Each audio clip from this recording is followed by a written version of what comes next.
This is the church of St. Peter, the fisherman from Galilee, who is buried underneath this church. He was one of those apostles selected by Jesus, and he was put to death during the persecution of Nero in the year 67. This is also the church of the Pope, his successor. St. Peter's stands over a first-century cemetery where Peter the Apostle was buried and where he was honored by the Christians of Rome after his execution. About 300 years later, the Emperor Constantine built a church over the apostle's grave. Constantine's church was near collapse by the 15th century, so the popes of the time replaced it. The present church took over 100 years to build. A 16th century pilgrim map shows the half-finished church. Michelangelo, Bramante, Raphael, Bernini were among its creators. Its great doors record significant events in the life of the Roman Catholic Church. The martyrdoms of Peter and Paul, founders of the Roman Church.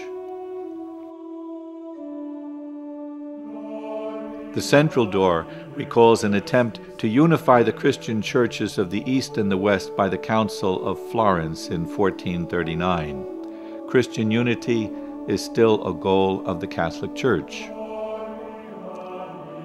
The Basilica's left door recalls the Second Vatican Council, opened by Pope John XXIII in 1962, to strengthen the Church spiritually and promote a better relationship with the modern world.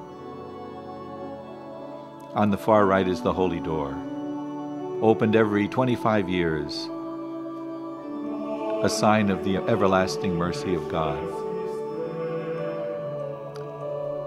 The church has a spacious beauty.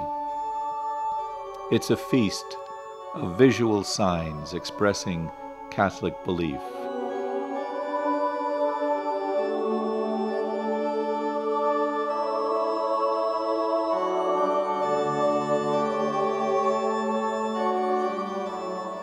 At its entrance on the left is the baptistry.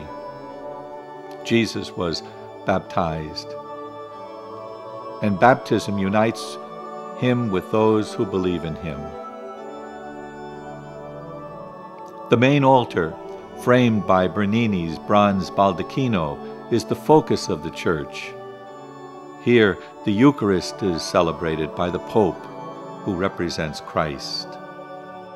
Beneath the main altar is a sunken confession lit by over 90 candles, where the remains of Peter the Apostle are honored.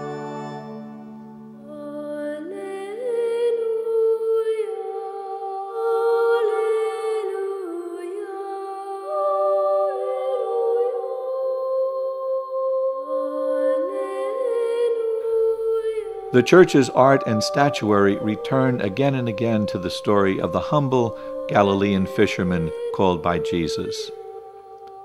He witnessed what Jesus said and did.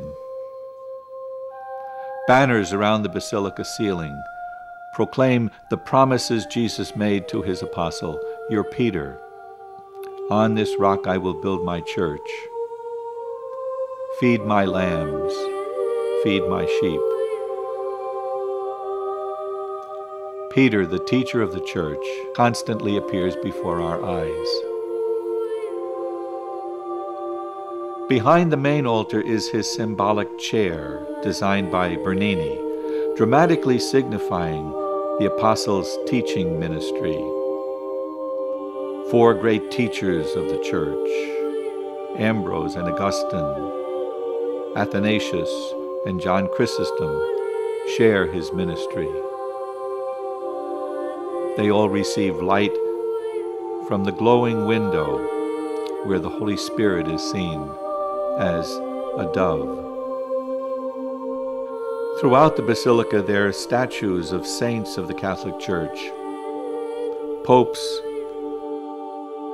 founders of religious orders, and other important figures who have shared in Peter's mission. Besides Peter the teacher, Peter the sinner is remembered here. "Depart from me, for I am a sinful man." He denied Jesus 3 times, and a cock crew. The Gospels, which relate what the apostle taught, never omit the story of the suffering and death of his master and Peter's own disloyalty. Michelangelo's Pietà, on the right-hand side near the church's entrance, is a poignant reminder of the passion and death of Jesus.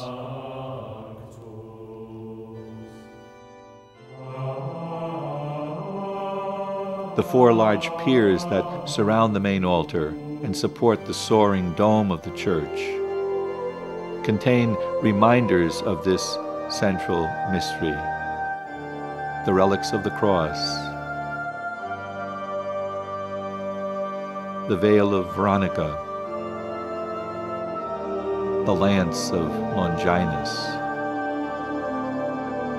The church, with its spacious nave and vast piazza, was meant to welcome great crowds of people.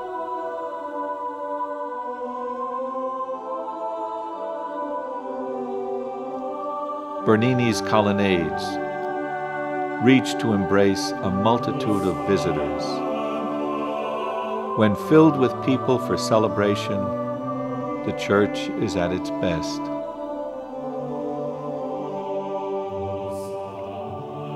When this church was built in the 16th century, leaders of the Protestant Reformation saw it as an example of wasteful spending, but the builders of St. Peter saw it as the successor to the temple at Jerusalem. They wanted it to be the central place of worship for the Catholic Church, a beautiful witness to the work of God, who founded a church on a humble apostle, Peter the fisherman. And so it is.